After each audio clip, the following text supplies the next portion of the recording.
اعوذ باللہ من الشیطان الرجیم بسم اللہ الرحمن الرحیم رب اشرح لی صدری ویسر لی امری واحلل عقدۃ من لسانی یفقہوا قولی ربی زدنی علما اللہم فقہنا فی الدین اللہم بارک لنا فی اوقاتنا اللہم بارک لنا فی علمنا اللہم بارک لنا فی عملنا آمین یا رب العالمین۔ السلام علیکم ورحمۃ اللہ وبرکاتہ۔ ناظرین، آج ہم ایک ایسے موضوع پہ بات کریں گے جو نہایت ہی اہم موضوع ہے، اور یہ کیا ہے؟ ہمارے باہمی تعلقات۔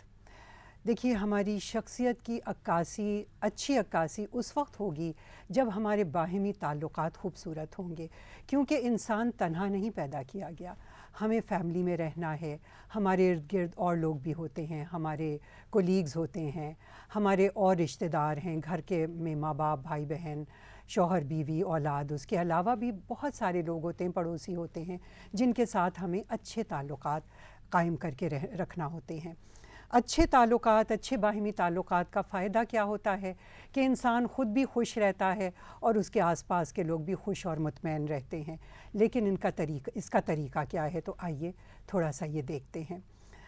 اللہ سبحانہ و تعالیٰ نے سورہ فصلت آیت نمبر 34 میں فرما دیا، وَلَا تَسْتَوِي الْحَسَنَةُ وَالسَّيِّئَةُ اِدْفَعْ بِالَّتِي هِيَ أَحْسَنُ فَإِذَا الَّذِي بَيْنَكَ وَبَيْنَهُ عَدَاوَةٌ كَأَنَّهُ وَلِيٌّ حَمِيمٌ۔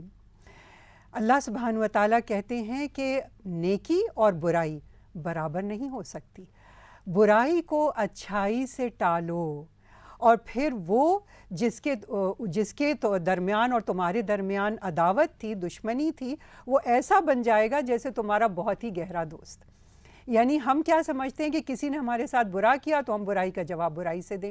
اللہ سبحانہ و تعالیٰ کا کیا حکم ہے کہ آگ کو آگ نہیں بجھاتی ہے، آگ پہ ہم پانی ڈالتے ہیں بجھانے کے لیے۔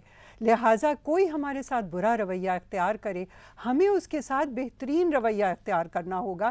اسی طریقے سے یہ عداوت، یہ دشمنی ختم ہو کے اور بھائی چارے میں تبدیل ہو جائے گی۔ کیونکہ اللہ سبحانہ و تعالیٰ چاہتے ہیں کہ سارے انسان آپس میں مل جل کر رہیں، ایک بھائی چارے کا ماحول قائم ہو، ایک دوسرے کے خیر خواہ ہوں، ایک دوسرے سے پیار محبت کے ساتھ رہیں، لوگوں کی غلطیوں کو معاف کر دیں اور لوگوں کے ساتھ مہربانی کا رویہ اختیار رکھیں، ان کے ساتھ اچھے طریقے سے پیش آئیں۔ اسی میں ہر ایک کا سکون ہے، اور یہی اللہ سبحانہ و تعالیٰ ہم سب سے چاہتے ہیں۔ زندگی کا سفر ایک ایسا سفر ہے کہ جس طرح مثال کے طور پہ ہم اگر کار چلا رہے ہیں کسی روڈ کے اوپر، اب ہم اکیلے تو نہیں ہیں اس روڈ کے مالک، بلکہ اس روڈ پہ بہت سے لوگ اپنی اپنی سواریوں میں جا رہے ہیں۔ اگر ہم یہ سمجھنے لگے کہ یہ روڈ صرف میرے لیے بنی ہے اور میں جس طرح چاہوں چلاؤں، جہاں چاہوں چلاؤں، تو کیا ہوگا؟ نقصان ہوگا، ہمارا بھی نقصان ہوگا، اوروں کا بھی نقصان ہوگا، یہاں تک کہ جانی مالی ہر طرح کا نقصان ہو سکتا ہے۔ لیکن اگر انسان دوسروں کا بھی لحاظ رکھے، دوسروں کو ان کا حق دے، لا ضرر ولا ضرار، نہ خود تکلیف اٹھائے اور نہ دوسروں کو تکلیف دے، تو ایسی ہی صورت میں یہ راستہ بھی خوشگوار ہو جاتا ہے، اور اسی طریقے سے ہماری زندگی کا سفر بھی خوشگوار ہو جاتا ہے۔ انسان لوگوں کے درمیان جب رہتا ہے تو انسان اکیلا نہیں رہ سکتا، ہم لوگوں کے بھی محتاج ہیں، اللہ سبحانہ و تعالیٰ کے بھی محتاج ہیں، اور انسانوں کے ساتھ باہمی تعلقات کے بھی ہم محتاج ہیں۔ اگر کوئی انسان یہ سمجھے کہ میں کسی سے کوئی ہیلپ نہیں لوں گا، کوئی مدد نہیں لوں گا، میں اکیلا ہی زندگی گزاروں گا، یہ ممکن ہی نہیں۔ ہم دوسروں کے سے غذا کے لیے کوئی اگا رہا ہے چیزیں، وہ ہمیں خریدنی ہے، بازار میں جاتے ہیں، وہاں سے سامان خرید کے اپنے گھر میں لائیں گے۔ مختلف طرح کی چیزوں کے لیے ہمیں مختلف طرح کے لوگوں کی ضرورت پڑتی ہے، ہم تنہا زندگی نہیں گزار سکتے۔ اسی لیے اللہ سبحانہ و تعالیٰ کا حکم یہ ہے کہ کامیاب وہ شخص ہے کہ جس کے باہمی تعلقات اچھے ہوں، جو اللہ بھی جس سے راضی ہو اور جو لوگ بھی اس سے راضی ہوں، لوگ بھی اس سے خوش ہوں، اللہ بھی خوش ہو اور لوگ بھی خوش ہوں۔ یہی زندگی کامیاب زندگی کہلاتی ہے۔ ہمارے ساتھ جو لوگ زیادہ قریب ہوتے ہیں، الاقرب فالاقرب، جو سب سے قریب ہوتے ہیں، ان کا حق ہم پر سب سے زیادہ ہے۔ ہم پہ ذمہ داری ان لوگوں کی، ان کو خوش رکھنے کی، ان کی ضروریات پوری کرنے کی، ان کے ساتھ بہترین تعلقات قائم رکھنے کی ہم پہ ذمہ داری سب سے زیادہ ہے۔ یہ کون لوگ ہیں؟ سب سے پہلے تو ہماری فیملی، یعنی شوہر بیوی، اولاد، والدین، بھائی بہن، جو بھی ہمارے ساتھ ہر وقت رہتے ہیں۔ اسی طرح رشتہ دار ہوتے ہیں، رشتہ دار دو طرح کے ہوتے ہیں، خون کے رشتے ہوتے ہیں، پھر شادی بیاہ سے جو رشتے قائم ہوتے ہیں یہ سب ہمارے اپنے رشتہ دار ہوتے ہیں، پھر دوست احباب ہوتے ہیں، پڑوسی ہوتے ہیں، ساتھ کام کرنے والے لوگ ہوتے ہیں، امت مسلمہ کی پوری امہ ہوتی ہے، یعنی جو مسلمان ہے وہ دوسرے مسلمان کا بھائی ہے۔ اسی طریقے سے ہم جب سفر کر رہے ہوں تو ایک وقتی بھی ساتھی ہمارے ساتھ ہوتے ہیں جو ہمارے ساتھ بیٹھے ہیں۔ یہ سارے جو ہمارے رشتے ہوتے ہیں ان سب کا خیال رکھنا ہمیں ہمارا دین سکھاتا ہے۔ اور شیطان کا کیا کام ہے؟ شیطان کا یہ کام ہے کہ وہ ہمارے رشتوں کو توڑے۔ شیطان کو بہت مزہ آتا ہے اس میں کہ شوہر اور بیوی میں لڑائی جھگڑے ہوں، والدین اور اولاد میں انبن ہو جائے، بھائی بہنوں میں آپس میں انبن ہو، ایک دوسرے کی شکلیں نہ دیکھیں۔ شیطان اسے بہت خوش ہوتا ہے، اور شیطان کا یہ بہت زیادہ حربہ ہوتا ہے، ہر وقت وہ اس چکر میں ہوتا ہے کہ رشتوں کو کاٹے، رشتوں کو توڑے۔ کیوں؟ یہ اس کام میں اس کو سب سے زیادہ مزہ کیوں آتا ہے؟ اس لیے کہ دیکھیے، اگر ہماری پرسنل جو عبادات ہیں اس میں کوئی پرابلم ہوتا ہے، خشوع کی کمی ہوتی ہے، تو صرف ہمارے اوپر اس کا اثر ہوگا۔ لیکن جب ہم رشتوں میں ہمارے انبن ہوتی ہے، مثال کے طور پہ اگر شوہر اور بیوی میں جھگڑا ہو جائے، اب کیا ہوتا ہے؟ بچے اس سے بہت ڈسٹرب ہوتے ہیں، بچوں کی نفسیات پہ اس کا بہت برا اثر پڑتا ہے۔ بچے ماں باپ کو دیکھ کر سیکھ رہے ہوتے ہیں، بہت سی چیزیں ہم بتا کے نہیں سکھاتے ہیں، ہم کر کے سکھا رہے ہوتے ہیں، اور بچے بہت آبزرونٹ ہوتے ہیں، وہ بہت غور سے دیکھ رہے ہوتے ہیں ہر چیز کو اور اپنے اندر جذب کر لیتے ہیں۔ اب ان کی شخصیت بھی بڑے ہو کے پھر ایسی ہی بن جاتی ہے، اور بعض اوقات تو بہت ہی منفی رویہ وہ اختیار کر لیتے ہیں۔ اسی طریقے سے جب والدین آپس میں لڑائی جھگڑا کر رہے ہوتے ہیں، صرف بچے نہیں بلکہ ان دونوں شوہر بیوی کے جو گھر والے، جو ان کے والدین ہیں، ان کے رشتہ دار ہیں، ان کے بھی دل ٹوٹتے ہیں، ان کے لیے بھی یہ تکلیف کا باعث ہوتا ہے۔ اسی طریقے سے بھائی بہنوں میں اگر لڑائی جھگڑا ہو جائے تو کیا ہوگا؟ تو ماں باپ کے لیے کہ بہت زیادہ تکلیف دہ بات ہوتی ہے۔ تو چونکہ آپس میں باہمی تعلقات صرف ایک انسان کے اوپر اثر انداز نہیں ہوتے بلکہ بہت سے لوگوں پہ اثر انداز ہوتے ہیں، اس لیے ہمارے دین میں اس کی بہت زیادہ اہمیت رکھ دی گئی ہے۔ قال اللہ تعالی انما المؤمنون اخوۃ فاصلحوا بین اخویکم، سورہ الحجرات آیت نمبر 10۔ اللہ سبحانہ و تعالیٰ کا ارشاد ہے، بے شک مومن ایک دوسرے کے بھائی ہیں، لہٰذا اپنے بھائیوں کے درمیان صلح کروا دیا کرو۔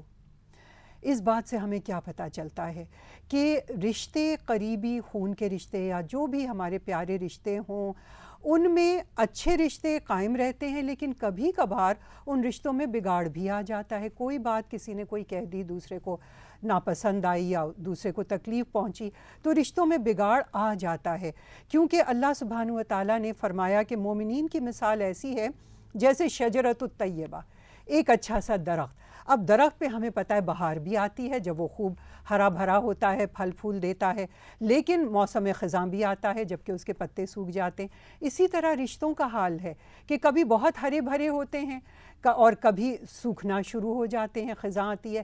اب جب خزاں آئے رشتوں کے اوپر تو کرنا کیا چاہیے؟ اللہ سبحانہ و تعالیٰ کا حکم ہے فَأَصْلِحُوا بَيْنَ أَخَوَيْكُمْ، اصلاح کروا دو، صلح کروا دو، یعنی رشتوں کو جوڑ دو۔ آپس میں دو لوگ لڑے ہیں، ان کی آپس میں صلح کروا دو۔ دیکھیے، رشتے خراب ہونا ایک فطری عمل ہے۔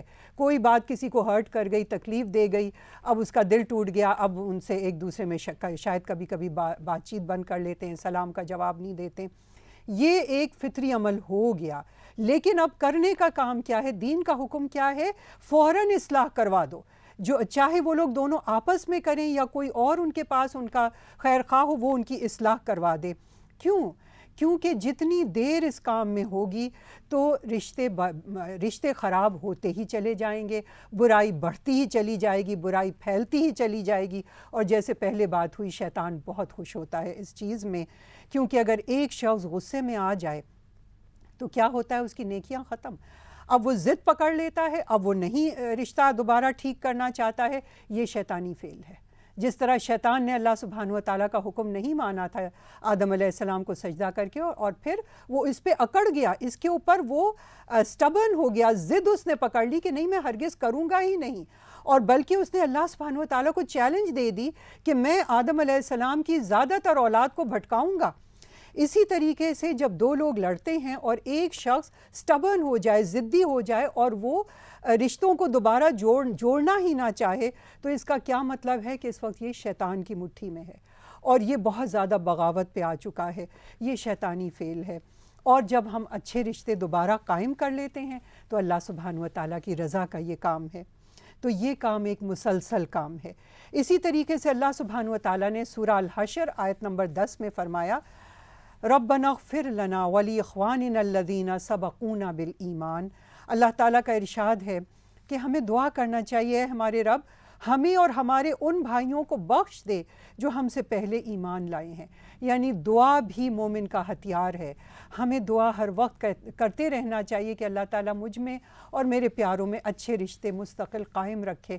کیونکہ رشتے قائم رکھنا اللہ سبحانہ و تعالیٰ کی مدد سے ہی ہو سکتا ہے۔ ایک دوسرے کے ساتھ ہمیں مل جل کر رہنا ہے، ایک دوسرے کے ساتھ اچھے رشتے قائم رکھنا ہے، یہی حسن الخلق ہے اور یہی ہماری کامیابی کا ذریعہ ہے۔ کامیابی اس میں نہیں ہے کہ ہمارا عہدہ کتنا اونچا ہے، ہم نے مال و دولت کتنی اکٹھی کر لی، بلکہ کامیابی یہ ہے کہ ہم نے اللہ کو راضی کر لیا اور لوگوں کو بھی راضی کر لیا۔ اور یہ کس طرح ہو سکتا ہے؟ جب ہم لوگوں کے خیر خواہ ہوں، لوگوں سے محبت کریں۔ جب رشتے خراب ہوتے ہیں تو کیا ہوتا ہے کہ نہ انسان ایک دوسرے کو دیکھ کے مسکراتا ہے، نہ سلام کرتا ہے، نہ بڑھ کے ایک دوسرے کے ساتھ رشتہ قائم کرنے کی کوشش کرتا ہے، بلکہ ایک دوسرے کو نظر انداز کرتے ہیں، کوئی اس دوسرے میں دلچسپی نہیں لیتے، دوسروں کو تکلیف پہنچاتے ہیں۔ ہمیں یاد رکھنا چاہیے کوئی انسان بھی ایسا نہیں جس کے بغیر دنیا نہیں چلے گی۔ میں اور آپ چلے جائیں گے، دنیا پھر بھی ایسی ہی چلتی رہے گی۔ اس لیے بہتر یہ ہے کہ ہم اعلیٰ مقاصد کی خاطر اپنی چھوٹی موٹی انا کو کم کریں اور ہم جنت کے حصول کے لیے اور اللہ کی رضا کے حصول کے لیے اپنے رشتوں میں اصلاح پیدا کر لیں۔ عن ابی ہریرہ عن رسول اللہ صلی اللہ علیہ وسلم المؤمن مرآۃ المؤمن والمؤمن اخو المؤمن یکف علیہ دیعتہ ویحوطہ من ورائہ، رواہ ابو داؤد۔ سیدنا ابو ہریرہ رضی اللہ عنہ سے سیدنا ابو ہریرہ رضی اللہ عنہ نے رسول اللہ صلی اللہ علیہ وسلم سے روایت کی کہ مومن مومن کا آئینہ ہے اور مومن مومن کا بھائی ہے، وہ اس کے نقصان کو روکتا ہے اور اس کے پیچھے اس کی حفاظت کرتا ہے۔ کف کہتے ہیں ہتھیلی کو، یعنی وہ برائی کو مومن بھائی کی طرف آنے سے روک دیتا ہے اور وہ اس کی پیٹھ پیچھے بھی اس کی حفاظت کرتا ہے، نہ خود اس کو نقصان پہنچاتا ہے نہ کسی اور کو نقصان پہنچانے دیتا ہے۔ رسول اللہ صلی اللہ علیہ وسلم نے کتنا خوبصورت لفظ استعمال کیا کہ مومن مومن کا آئینہ ہے۔ ہم ذرا اس بات پہ، اس لفظ پہ تھوڑا دھیان دیتے ہیں۔ آئینہ کیا کرتا ہے؟ جب ہم آئینے کے سامنے کھڑے ہوں گے تو وہ ہمیں ہمارا چہرہ دکھاتا ہے اور عیب دکھا دیتا ہے کہ دیکھو یہاں کچھ دھبا ہے، اسے صاف کر لو، لیکن وہ حقیقت دکھاتا ہے، وہ بڑھا چڑھا کے کوئی چیز کو نہیں دکھاتا ہے اور نہ ہمارے خلاف کوئی وہ کینہ اپنے دل میں پالتا ہے، نہ ہمارا عیب دوسروں کو دکھاتا ہے، بلکہ جب ہم ہٹ جائیں گے اس کے سامنے سے تو تصویر ہٹ جاتی ہے، وہ تصویر دائمی نہیں رہتی اس میں۔ اسی طریقے سے مومن کے آگے جب دوسرے مومن کی کوئی غلطی آ جائے، کوئی عیب آ جائے، وہ اس کو بتا ضرور دیتا ہے، لیکن کس طرح؟ چہرہ بہت خوبصورت دکھ رہا ہے لیکن ایک چھوٹا سا یہاں دھبا ہے، اس کو صاف کر لو۔ مقصد کیا ہے کہ تم میں اتنی خوبیاں ہیں لیکن ایک یہ چھوٹی سی چیز ہے جو کہ کچھ جج نہیں رہی ہے تمہارے اوپر، اس چیز کو، اپنے اس عیب کو ذرا سا درست کر لو۔ تو جب انسان بہت محبت کے ساتھ، خیر خواہی کے ساتھ دوسرے کو عیب کو صرف اس لیے بتائے گا کہ یہ انسان اور بہتر ہو جائے، اس کو کہتے ہیں کنسٹرکٹیو کرٹیسزم، یعنی اس طریقے سے دوسرے کا عیب بتانا کہ وہ شخص اور بہترین ہو جائے، تو پھر دوسرا شخص مائنڈ نہیں کرتا، اس کو تکلیف نہیں ہوتی۔ اسی طریقے سے اس کے اس عیب کو دوسروں میں نہیں پھیلاتا ہے آئینہ کہ دوسروں کو بھی وہ تصویر دکھائے، تو صرف اس شخص کو بتا دینا۔ اور ہم کیا کرتے ہیں؟ ہم دوسرے شخص کو اس کا عیب نہیں بتاتے، اس کے منہ پہ کچھ بھی نہیں کہتے، اس کی پیٹھ پیچھے دوسرے لوگوں میں اس کی بے عزتی کرتے ہیں، اس کا مذاق اڑاتے ہیں۔ یہ طریقہ آئینے کا طریقہ تو نہیں ہے، یہ طریقہ وہ تو نہیں ہے جو ہمیں آپ صلی اللہ علیہ وسلم نے بتایا ہے۔ اس سے ہمیں پتہ یہ چل رہا ہے کہ مومن مومن کا خیر خواہ ہوتا ہے اور وہ صرف اس لیے اس کا عیب بتاتا ہے کہ میرا بھائی اور بہتر ہو جائے۔ اب اصلاح کرنا ذرا سا مشکل کام ہے۔ اصلاح کرنے کے لیے ہمیں بہت زیادہ حکمت کی ضرورت ہوگی، ہمیں بہت زیادہ محبت کی ضرورت ہوگی اور بہت زیادہ خیر خواہی کی ضرورت ہوگی، لیکن ہم اس کو چھوڑ نہیں سکتے۔ کیونکہ اگر ہم نے کسی شخص میں کوئی عیب کو دیکھا اور ہم چپ رہے، آئینہ چپ نہیں رہتا، آئینہ دکھا دیتا ہے ہمیں کہ یہ دیکھو، یہ تمہارے اوپر یہ دھبا لگا ہے، صاف کرو اسے۔ تو ہم اگر چپ رہے تو کیا ہوگا کہ وہ شخص اس دھبے کے ساتھ سب میں جائے گا، ہو سکتا ہے کہ وہ دھبا پھیلے، ہو سکتا ہے کہ وہ کوئی غلط چیز لگی ہو۔ اسی طریقے سے ہو سکتا ہے انسان کا عیب اور پھیلے اور زیادہ برائی پھیلے، تو ضرور بتا دینا چاہیے، لیکن بہت خوبصورتی کے ساتھ، بہت حکمت کے ساتھ۔ کس طرح؟ اس کی ایک چھوٹی سی مثال سن لیجئے کہ رسول اللہ صلی اللہ علیہ وسلم نے فرمایا، عبداللہ کتنا اچھا انسان ہے اگر وہ رات کی نماز پڑھ لیا کرے۔ عبداللہ بن عمر رضی اللہ عنہ کے بارے میں آپ صلی اللہ علیہ وسلم نے کیا فرمایا کہ کتنا اچھا انسان ہے، یعنی بہت زیادہ اس کی پہلے تعریف کی، اور پھر ان کے لیے کیا فرماتے، اگر وہ تہجد کی نماز بھی پڑھ لیا کرے تو وہ اور اچھا ہو جائے۔ تو یہ طریقہ ہوتا ہے اصلاح کرنے کا۔ اسی طریقے سے رسول اللہ صلی اللہ علیہ وسلم کی ایک اور حدیث ہے، ان ابی ایوب الانصاری ان رسول اللہ صلی اللہ علیہ وسلم قال لا يحل لرجل ان يهجر اخاه فوق 3 ليال يلتقيان فيعرض هذا ويعرض هذا وخيرهما الذي يبدأ بالسلام، رواہ البخاری۔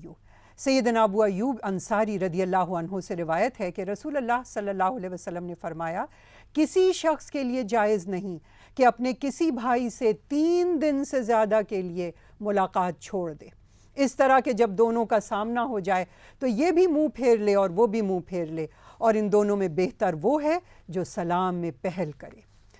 اسلامی کیلنڈر چونکہ مغرب کے وقت بدلا جاتا ہے، اسی لیے ہم لیل و نہار کہتے ہیں، یعنی رات اور دن، اس لیے آپ صلی اللہ علیہ وسلم نے 3 لیال کا لفظ استعمال کیا۔ مقصد کیا ہے اس بات کا کہ ہم کبھی بھی بات چیت 3 دن سے زیادہ نہیں بند کر سکتے کسی سے بھی۔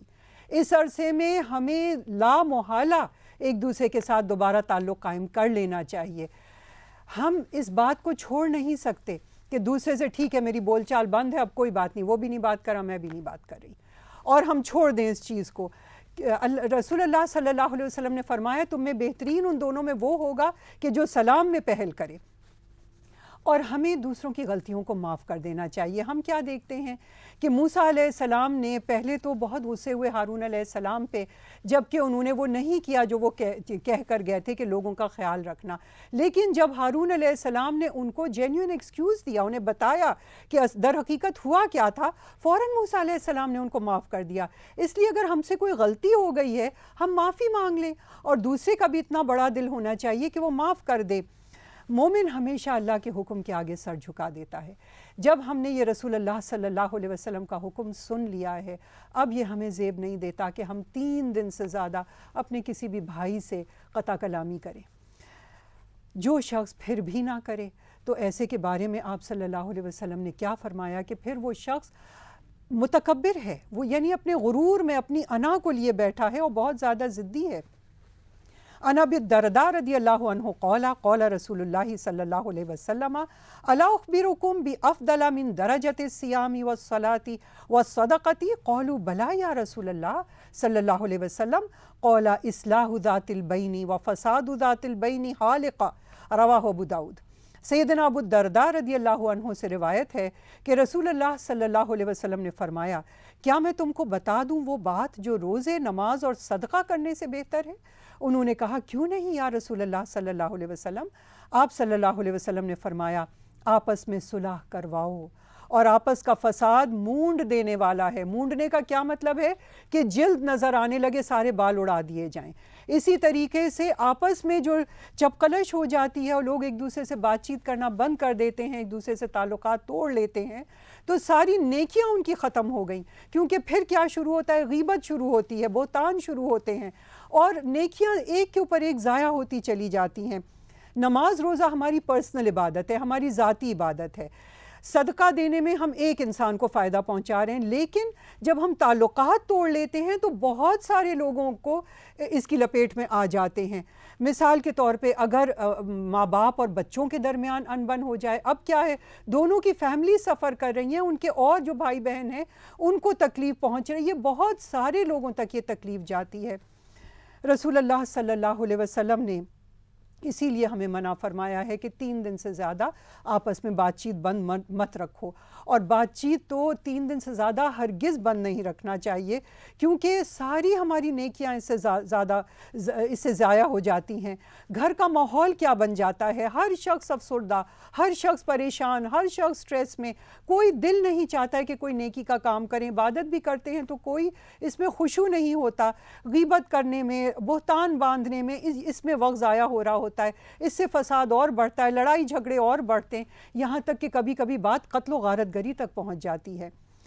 تو اس لیے رسول اللہ صلی اللہ علیہ وسلم کا حکم ہے کہ 3 دن سے زیادہ بات چیت بند مت کرو۔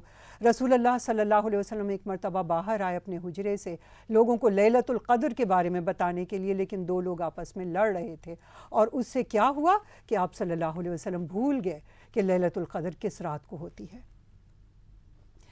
عن ابی موسیٰ رضی اللہ عنہ عن النبی صلی اللہ علیہ وسلم قال المؤمن للمؤمن کالبنیان یشد بعضہ بعضا وشبک بین اصابعہ، رواہ البخاری۔ سیدنا ابو موسیٰ رضی اللہ عنہ نبی کریم صلی اللہ علیہ وسلم سے روایت کرتے ہیں کہ آپ صلی اللہ علیہ وسلم نے فرمایا، ایک مومن دوسرے مومن کے لیے ایک عمارت کی مانند ہے، جس کا ایک حصہ دوسرے حصے کو مضبوط کرتا ہے، اور آپ صلی اللہ علیہ وسلم نے اپنی ایک ہاتھ کی انگلیوں کو دوسرے ہاتھ کی انگلیوں میں ڈال دیا۔ اگر آپ یوں اپنی انگلیوں کو پروئیں تو آپ کیا دیکھتے ہیں کہ ایک انگلی دوسری انگلی کو سپورٹ کر رہی ہے۔ جب ہم دیوار میں اینٹیں چنتے ہیں تو عین اسی طریقے سے چنی جاتی ہیں کہ ایک اینٹ دوسری اینٹ کو سپورٹ کرے۔ تو جب ایک اینٹ دوسری اینٹ کو سپورٹ کرتی ہے، کیا انسانوں میں اللہ تعالیٰ یہ پسند نہیں کریں گے کہ ہر انسان دوسرے انسان کو اسی طریقے سے سپورٹ کرے؟ تو آپ صلی اللہ علیہ وسلم نے فرمایا کہ یہ طریقہ ہے مومنوں کا، کہ مومن ایک دوسرے کے خیر خواہ ہوتے ہیں، ایک دوسرے کو مورل سپورٹ بھی دیتے ہیں، ان کی ضروریات کا خیال رکھتے ہیں۔ اور یہ دیکھیے کہ اگر ایک ہاتھ نے مٹھی باندھ لی تو پھر دوسرا ہاتھ اسے سپورٹ نہیں کر سکتا۔ اگر جھگڑا ہو جائے اور ایک شخص بالکل رشتہ توڑ لے تو دوسرا شخص جتنی بھی کوشش کرے، کیا ہو سکتا ہے، کیا حاصل ہو سکتا ہے۔ سیدنا نعمان بن بشیر رضی اللہ عنہ سے روایت ہے کہ رسول اللہ صلی اللہ علیہ وسلم نے فرمایا، تم مومنوں کو آپس میں ایک دوسرے کے ساتھ رحمت و محبت کا معاملہ کرنے اور ایک دوسرے کے ساتھ لطف و نرم خوئی میں ایک جسم جیسا پاؤ گے، کہ جب اس کا کوئی عضو تکلیف میں ہوتا ہے تو سارا جسم بخار اور نیند اوڑھنے کے ساتھ اس تکلیف میں شامل ہو جاتا ہے۔ گویا کہ سارے مومنین ایک جسم کی مانند ہیں۔ اگر ایک کو تکلیف ہو تو یہ ہو نہیں سکتا ہے کہ دوسرے آرام چین سکھ سے بیٹھیں۔ اگر ایک فیملی میں، ایک گھر میں ایک شخص کو کوئی تکلیف ہوتی ہے، سارا گھر تکلیف میں مبتلا ہو جاتا ہے۔ یہ چیز ہمارے گھر سے شروع ہوتی ہے، اور اگر ہم اپنے گھر میں ہی اس چیز کو نہیں قائم کر سکتے تو ہم دوسروں کے ساتھ کس طرح اس روش کو اپنا سکتے ہیں۔ تو بہت ضروری ہے کہ ہم اپنے گھروں میں، اپنے قریبی رشتوں میں بہت زیادہ پیار محبت کا رشتہ قائم رکھیں۔ رسول اللہ صلی اللہ علیہ وسلم نے ایک اور جگہ فرمایا، مسلمان مسلمان کا بھائی ہے، نہ اس پر ظلم کرے اور نہ اس کو دشمن کے حوالے کرے۔ جو شخص اپنے بھائی کی مدد میں ہوتا ہے، اللہ تعالیٰ اس کی مدد میں ہوتا ہے، اور جو شخص کسی مسلمان سے کوئی مصیبت دور کرتا ہے، اللہ تعالیٰ قیامت کے دن کی مصیبتوں میں سے اس کی ایک مصیبت دور کرے گا، اور جو شخص کسی مسلمان کی پردہ پوشی کرتا ہے، اللہ تعالیٰ قیامت کے دن اس کی پردہ پوشی کرے گا، رواہ مسلم۔ ہمیں اس لیے کیا پتہ چلتا ہے کہ ایک دوسرے سے محبت کرنا، ایک دوسرے کی ضروریات کو پورا کرنا، ایک دوسرے کی پردہ پوشی کرنا، ایک دوسرے کا خیال کرنا، خیر خواہی کرنا، یہ سب کتنا ضروری ہے۔ اگر ہم اللہ سے چاہتے ہیں کہ وہ ہمارے ساتھ یہی معاملہ کرے تو ہمیں اپنے بھائی بندوں کے ساتھ بھی یہی رویہ اختیار کرنا ہوگا۔ رسول اللہ صلی اللہ علیہ وسلم نے ایک اور جگہ فرمایا، من عاد مریدا او زار خولہ فی اللہ ناداہ مناد ان طبت وطاب ممشاک وتبوأت من الجنت منزلا، رواہ الترمذی۔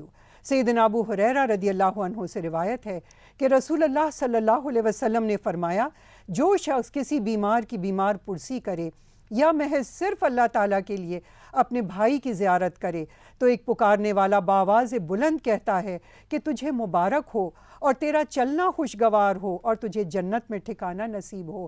یعنی ایک دوسرے کی تیمارداری کرنا، ایک دوسرے کی صرف عیادت کو ہی چلے جانا اور سوشل وزٹ سے ایک دوسرے سے ملنا صرف اللہ کی رضا کے لیے، تو یہ جنت میں جانے والے کاموں میں سے کام ہے۔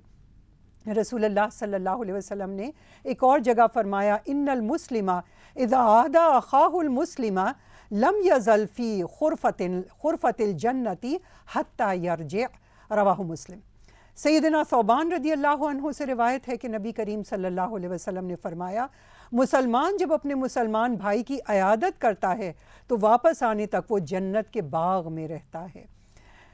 اللہ سبحانہ و تعالیٰ نے ایک حدیث قدسی میں آتا ہے کہ اللہ سبحانہ و تعالیٰ فرماتے ہیں اے آدم کے بچوں، او سن آف آدم، اگر میں بیمار ہو گیا لیکن تم مجھے دیکھنے نہ آئے، میری عیادت کو نہ آئے، اس پر وہ شخص قیامت کے دن اللہ تعالیٰ سے کہے گا کہ اے میرے رب، تو پوری کائنات کا مالک ہے، میں تیری عیادت کے لیے کیسے آ سکتا تھا؟